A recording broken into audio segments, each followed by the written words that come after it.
Welcome to super coaching IAS by text book. Friends, किसी भी country के लिए वॉर को जीतना उतना ही जरूरी होता है जितना जरूरी होता है कंट्री को सरवाइव करना। मतलब क्या हुआ?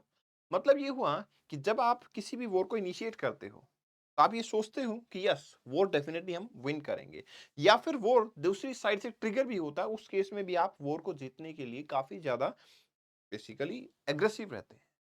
अब मैं बात करने जा रहा हूँ पैलेस्टाइन और इजराइल की। देखिए, पैलेस्टाइन ने या मैं बोलूँ गाजा ने या मैं बोलूँ हमास ने वॉर तो शुरू किया, लेकिन उन्होंने कुछ पैरामीटर्स ऐसे थे जिन पे फोकस नहीं किया और मैं बोलूंगा हिफाजत तरीके से वॉर को स्टार्ट कर दिया।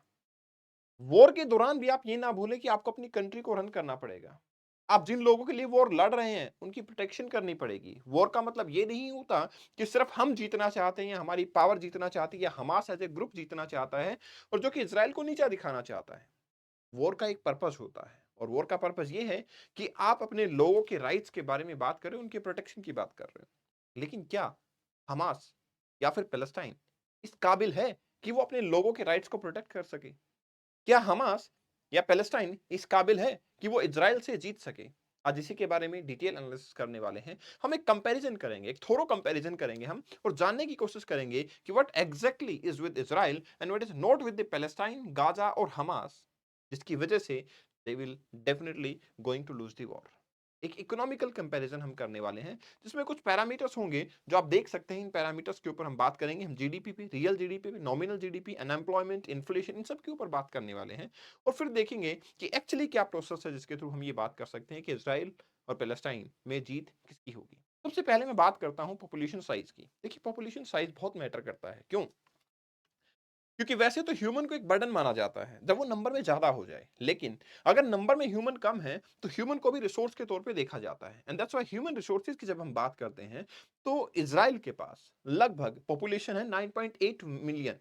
9.8 मिलियन पॉपुलेशन है, जो कि वेस्ट बैंक और गाजा दोनों को मिला के भी लगभग डबल होती है, क्योंकि वेस्ट बैंक और गाजा को मिला के पॉपुलेशन लगभग बनती है 5.48 मिलियन।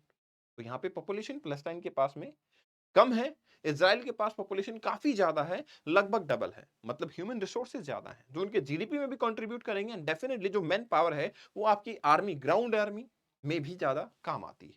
इसके बाद में सेकंड इंपॉर्टेंट पैरामीटर जो होता है नॉमिनल जीडीपी। नॉमिनल जीडीपी का मतलब क्या होता है? देखिए, सिंपल सा मतलब होता है, जीडीपी का मतलब है gross domestic production. Gross domestic production मतलब एक पॉलिटिकल बाउंड्री जो डिफाइन है, उस पॉलिटिकल बाउंड्री के अंदर किसी प्रोडक्ट का प्रोडक्शन करेंगे हम, फिर उसकी इकोनॉमिकल वैल्यू को कंपैरिजन करेंगे और जो इकोनॉमिकल आउटकम आएगी, जो इकोनॉमिकल वैल्यू आएगी, उसको ऐड करते जाएंगे और हमारा जीडीपी कहलाएगा। नॉमिनल क्यों वर्ड लगा हुआ है इस पे? क्योंकि दो जीडीपी होते हैं, एक नॉमिनल होता है, एक रियल जीडीपी होता है। नॉमिनल जीडीपी का मतलब होता है हम उसमें डेप्रिसिएशन को काउंट नहीं करते। मतलब मान लो मैंने कोई प्रोडक्शन किया, प्रोडक्शन के बाद में वियर एंड टियर होता है, मशीन का खर्चा आता है, कुछ इन्वेस्टमेंट भी होती है, मैं उसको इंक्लूड ना करके सिर्फ और सिर्फ आउटकम को देखता हूं, वो मेरा नॉमिनल जीडीपी कहलाता है। अगर दोनों कंट्रीज के नॉमिनल जीडीपी को कंपैरिजन किया जाता है तो मुझे पता लगता है इजराइल का जीडीपी लगभग 26 टाइम है पैलेस्टाइन के जीडीपी से। जहां पैलेस्टाइन का जीडीपी है $20 बिलियन, वहीं इजराइल का जीडीपी देखने को मिलता है $522 billion, that is 26 time larger. अब देखिए, अगर जब जीडीपी ज्यादा होता है, जब कैपेबिलिटीज ज्यादा होती हैं, तो obviously to purchase weapon, for R and D, research and development, for training purposes, आप किसी अदर परस्पेक्टिव से इंटरनेशनल डीलिंग जब करते हैं, इन सब में आपका सिक्का ज्यादा होता है। तो डेफिनेटली इजराइल यहाँ पे भी काफी ज्यादा अच्छा परफॉर्म करता है इन कंपैरिजन टू पैलेस्टाइन, जो कि यहाँ पे अच्छा परफॉर्म नहीं करते नजर आ रहे हैं। दूसरा इंपॉर्टेंट पैरामीटर होता है मेरा जीडीपी पर कैपिटा। इसका मतलब ये हुआ कि पॉपुलेशन को जीडीपी के साथ में डिवाइड करके देखेंगे हम और ये देखेंगे कि कितनी कैपेबिलिटी है किसी ह्यूमन बीइंग के अंदर, या जीडीपी पर कैपिटा जो है किसी कंट्री का कितना देखने को मिलता है। यहाँ पे इजराइल का जीडीपी पर कैपिटा इज लगभग 15 times than that of the Palestine. Palestine या वेस्ट बैंक की कंपैरिजन किया जाए तो वेस्ट बैंक और गाजा को मिला के जो जीडीपी पर कैपिटा आता है वो इजराइल का जीडीपी पर कैपिटा कहीं ज्यादा बड़ा है। जहां पे $3,460 का जीडीपी पर कैपिटा आपके गाजा और वेस्ट बैंक में देखने को मिलता है, वही जीडीपी पर कैपिटा $51,800 देखने को मिलता है इजराइल में। दैट्स व्हाई यहाँ के लोगों की रिस्क टेकिंग कैपेबिलिटीज, उनकी ट्रेनिंग, उनकी एजुकेशन, उनकी रिसर्च एंड डेवलपमेंट के ऊपर फोकस, उनके इन्वेस्टमेंट कैपेबिलिटीज, ये सब कहीं ज्यादा होती हैं in comparison to the Palestinian people. फिर हमारे पास एक इंपॉर्टेंट पैरामीटर आता है इन्फ्लेशन रेट। देखिए, इन्फ्लेशन किसी कंट्री के लिए बुरा नहीं होता। हालांकि हमने हमेशा इन्फ्लेशन को बुरे तौर पे देखा है, लेकिन जब भी कंट्री में एक मॉडरेट इन्फ्लेशन चल रहा होता है, तो वो मॉडरेट इन्फ्लेशन ग्रोथ का एक सिंबल होता है। और यहाँ पे इन्फ्लेशन की जब हम बात करते हैं, तो इजराइल का इन्फ्लेशन है 4.3%। यहीं पे वेस्ट बैंक के अंदर इन्फ्लेशन है 3.4%। इस डेटा के ऊपर मैं ये कहूंगा कि दोनों का इन्फ्लेशन ही हेल्दी है। 3.4% भी एक ठीक इन्फ्लेशन है, ऐसा नहीं है कि that is on the bad side. तो ये एक ठीक पैरामीटर है। लेकिन इन्फ्लेशन का क्या? क्योंकि इन्फ्लेशन एक इकोनॉमी को सस्टेन करने में काम आता है, इकोनॉमी के अच्छे डिसीजंस के अंदर, इकोनॉमिकल कैपेबिलिटीज के अंदर, रिसर्च एंड डेवलपमेंट की इन्वेस्टमेंट के अंदर, उनमें आपके इन्फ्लेशन का कोई खास देना देना या रोल जो है वो देखने को नहीं मिलता है। That is a important aspect. Next important thing is real GDP. Real GDP का मतलब क्या होता है?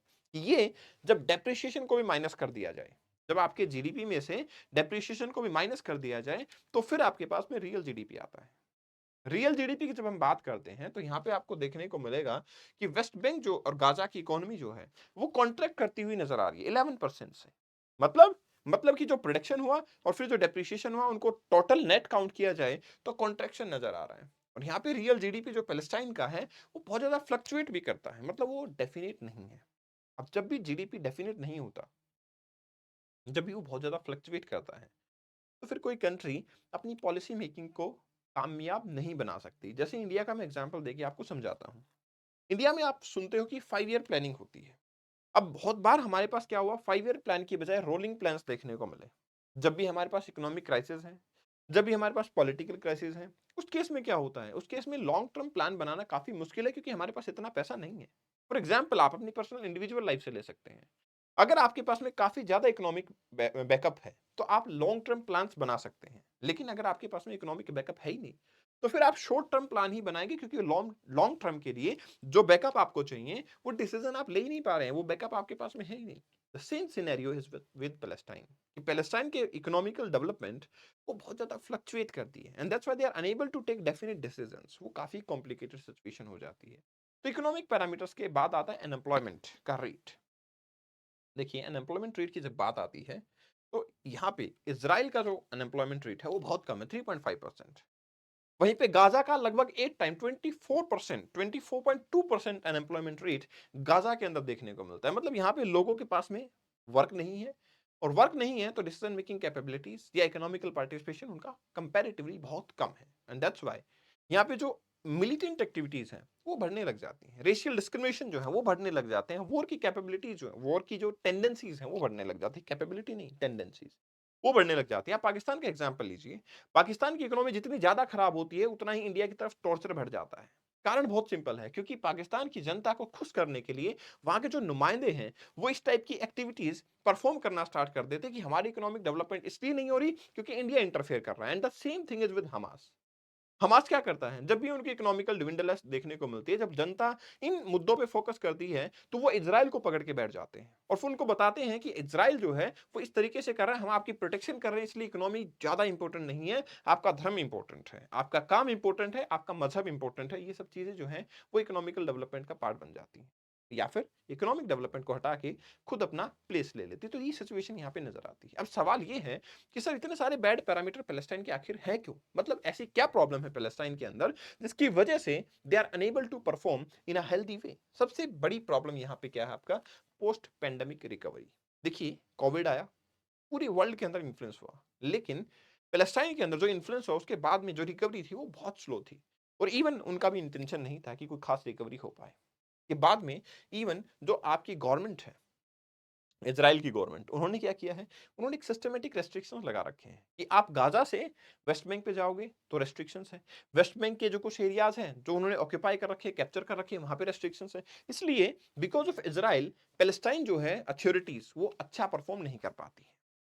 एक और इंपॉर्टेंट पार्ट क्या है आपका, रिफॉर्म, जो आपके रिफॉर्म्स होने चाहिए इकोनॉमी के अंदर। जैसे हमने एलपीजी रिफॉर्म्स किए, लिबरलाइजेशन, प्राइवेटाइजेशन, ग्लोबलाइजेशन, ये रिफॉर्म्स किए हमने। अब जब हमने ये रिफॉर्म किए, तो ये रिफॉर्म्स जो है वो अच्छे ढंग से यहाँ पे परफॉर्म नहीं हो पा रहे हैं, that is also big issue. And finally, देखिए, इजराइल जो है वो तो सेल्फ डिपेंडेंट है काफी मामलों में, लेकिन पैलेस्टाइन की जब बात आती है, तो 90% फूड जो है आपका पैलेस्टाइन का वो इंपोर्ट होता है। और उसमें से 1/3 फूड इंपोर्ट होता था यूक्रेन से। And now you know Russia Ukraine war की वजह से यहाँ पे फूड के अंदर अकेले 24% इन्फ्लेशन देखने को मिल रहा है। अब आप सोच सकते हैं जब किसी कंट्री के अंदर फूड क्राइसिस होंगे तो ऑब्वियसली वहां की गवर्नमेंट अदर डिसीजन या इकोनॉमिक डेवलपमेंट की बजाय सिर्फ और सिर्फ फूड के ऊपर फोकस करती रहेगी। And that is the real problem with Palestine.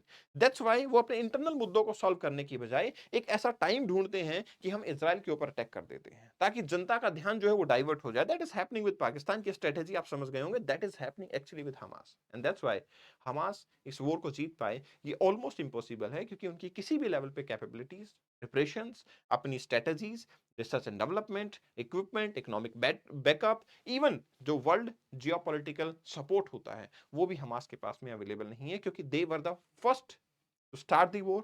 Now Israel have the right to protect their own citizens. And that is all for today. इस सेशन की पीडीएफ को आप कपिल भारद्वाज फॉर यू से डाउनलोड कर सकते हैं। You can follow me on Insta. Thank you very much. All the best. Take care. Bye bye.